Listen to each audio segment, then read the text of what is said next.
আজ 14 ফেব্রুয়ারি বিশ্ব ভালোবাসা দিবস। 14 ফেব্রুয়ারি বিশ্বজুড়ে পালিত হয় ভালোবাসা দিবস বা ভ্যালেন্টাইন্স ডে।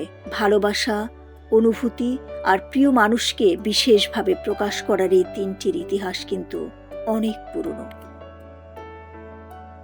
ধারণা করা হয় রোমান যুগে খ্রিস্টান ধর্মযাজক সেন্ট ভ্যালেন্টাইন এর নাম থেকে এই দিবসের সূচনা। তখন রোমান সম্রাট ক্লডিয়াস বিশ্বাস করতেন অবিবাহিত পুরুষেরা ভালো সৈনিক হয়, তাই তিনি তরুণদের বিয়ে নিষিদ্ধ করেন। কিন্তু সেন্ট ভ্যালেন্টাইন গোপনে প্রেমিক প্রেমিকাদের বিয়ে পড়াতেন। এ কারণে তাকে মৃত্যুদণ্ড দেওয়া হয়। পরবর্তীতে তার স্মরণেই 14 ফেব্রুয়ারি ভালোবাসা দিবস হিসেবে পরিচিতি পায়।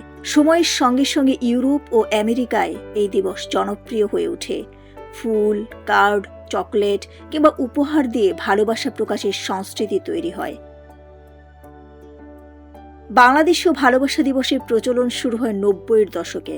বিশেষ করে সংবাদ মাধ্যম ও সাংস্কৃতিক কর্মকাণ্ডের মাধ্যমে দিবসটি ধীরে ধীরে জনপ্রিয় হয়ে ওঠে।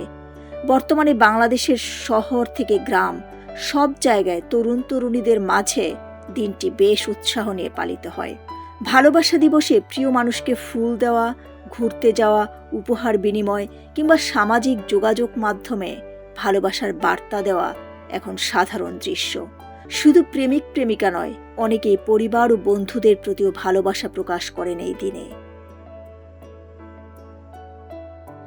তবে অনেকের মতে ভালোবাসা শুধু একদিনের নয়, বরং প্রতিদিনের অনুভূতি। তবু বিশেষ একটি দিন মানুষকে ভালোবাসা প্রকাশের সুযোগ করে দেয় বলেই 14 ফেব্রুয়ারি আজ বিশ্বব্যাপী এক আবেগের উৎসবে পরিণত হয়েছে। ডেস্ক রিপোর্ট, সোনালী নিউজ।